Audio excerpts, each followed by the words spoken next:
back to my YouTube channel. On today's video, I am actually just going to be talking about everything that you are going to need as a brand new chameleon owner. So if you're thinking about getting a chameleon, if you're a brand new owner, make sure you stay tuned until the end of this video. Also, give it a thumbs up if you enjoyed it and you got some useful information out of it, or if you just enjoyed the video in general. I really appreciate it. Thank you. Okay guys, so I'm just gonna start off with one of the most important things when it comes to a chameleon is actually going to be its lighting and heating system, which if you see up there, there's 3 lights up there if you're looking, right?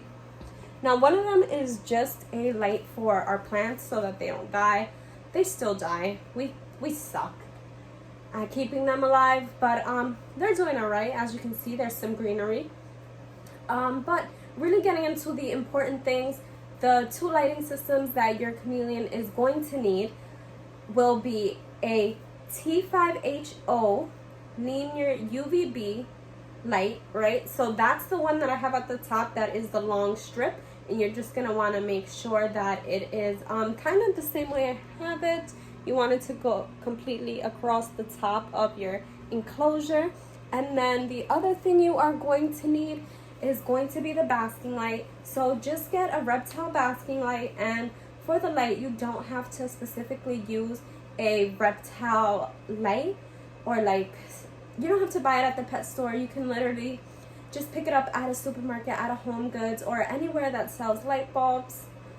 And yeah, so make sure that under your basking area is going to be like a branch, not too close, but at like pretty close to the light, because there's going to be a specific spot in the cage where your chameleon might want to digest its food, and to properly do that they need the basking light, and it needs to be at proper temperatures, which I'm not getting into this video, so sorry about that. But yeah, so you need the UVB, you need the basking light.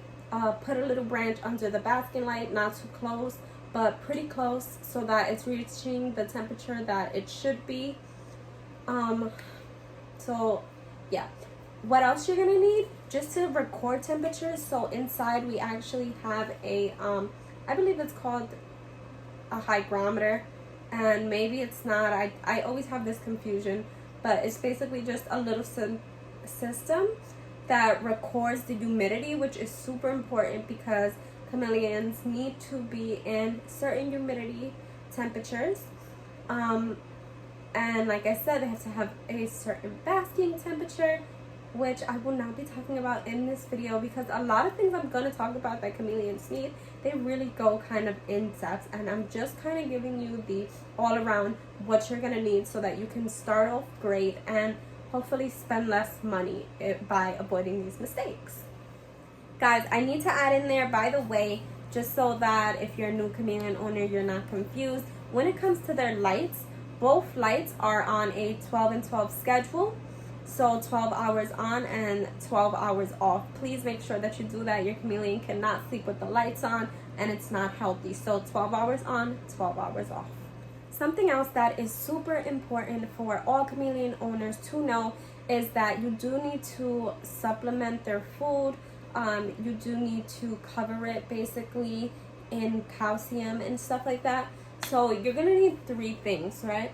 So the main one we use here is, this is kind of how we store them in case you need a storing idea. We just use like little jars. So this one here is calcium without D3. Make sure that all of these that you get do not have phosphorus, okay? So this is what we feed him 6 times a week without D3, right? Calcium without D3. Then you have to have a calcium that has D3s, right? So we have this one, which is our calcium with the D3. And then you have to have a multivitamin, which we have here. And with the multivitamin and the calcium with D3, you're just going to be alternating on the 7th day what you give them. Now, everybody has their own opinion on how you supplement your chameleon, and this is the way that I've heard the most. This is what we do right now, and we recently had a vet visit and Mozzie was healthy, and the vet had nothing to say about our supplementation or anything like that. So I hope that helps, guys. So now that we've covered the lighting, the supplementation, you guys might be wondering, okay, so now that I know what needs to go on top of the food, what do I feed my chameleon? So you can feed your chameleon not any, but most live insects. I feel like the common feeders that people use are crickets, dubia roaches, and black fly soldier larvae. So any of those choices would be good. Then you can give them some treats, which would be, you can give them mealworms, but there's a whole thing on mealworms. So they're not the best for them. They do have extra chitin. I think that's how you say it. So maybe if you're gonna give mealworms, very rare treat, don't give it too often. Some chameleons have actually had allergic reaction. We've given Mozzie mealworms and he's been fine, but like I said, it's a once in a blue treat. But you can also give them superworms, which I have some right here and I will show you guys. So here are the superworms, and as you can see, we store them in this little pet container, and they get oats, and that is what they eat. And we also have dubia roaches in the large container you see back there on top of the window, and they eat basically like so you're just gonna gut load your insects most of the time, depending, like if you have crickets and dubia roaches, you're gonna gut load those. And they get things like carrots, dandelion greens, sweet potato.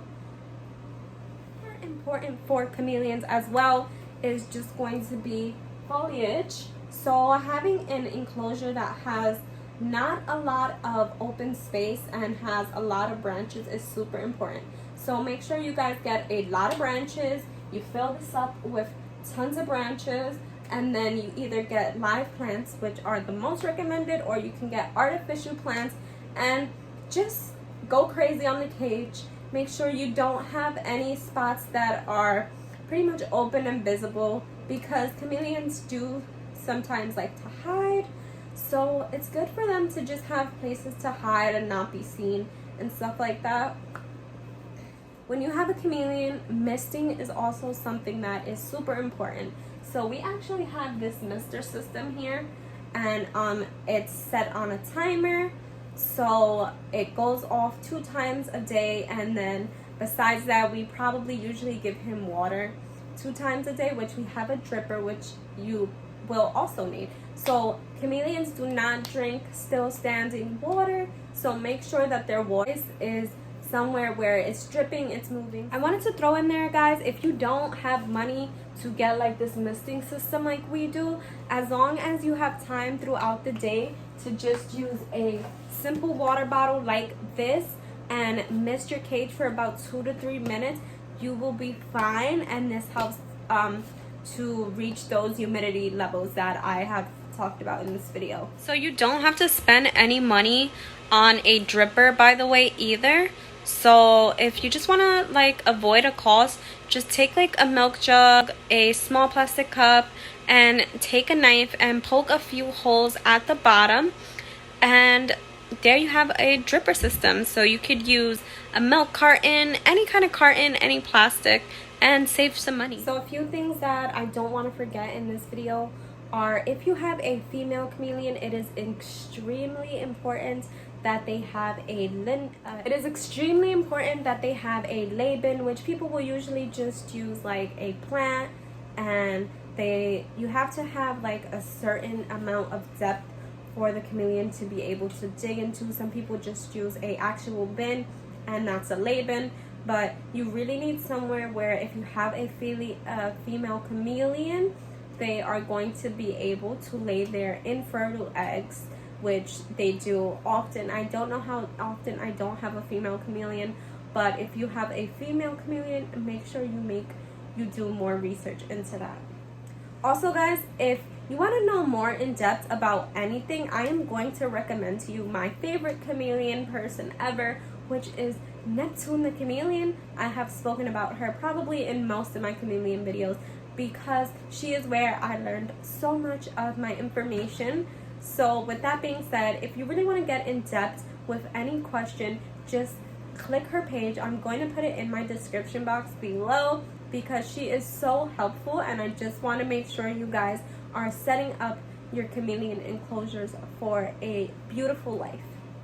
Obviously, guys, you also need a enclosure for your Chameleon. I have said before that I don't really think that glass enclosures are good for your Chameleon. So now if you're looking back here, right, you're probably like, what? Right? Okay, well, this is a dragon strand, and this is a highly recommended cage. So look into it. It does have like the glass here, but it also has the screen mesh part here, which is good just so that it's easier to kind of keep your humidity levels and stuff when you have a enclosure that has like an open area instead of like a glass enclosure that is probably easier to overheat and stuff. I'm not exactly sure, but it is just not as recommended to get a glass enclosure. So we do have this one. Our old one is, I will show it to you now if you haven't been following me for too long. This is the cage we had at first. Now chameleons do get a pretty big size, so you need a large enclosure. So this is what we have right now, right? It's very tall. And this is what we had when he was smaller.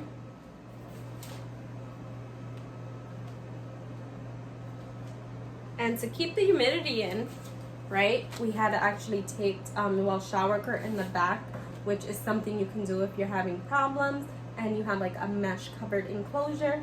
Just cover the back, and then if that doesn't bring enough humidity, then cover the sides. Well guys, I hope you enjoyed this video. Thank you guys for staying tuned till the end. I appreciate you so much. Make sure you give this video a thumbs up. Bye until next time.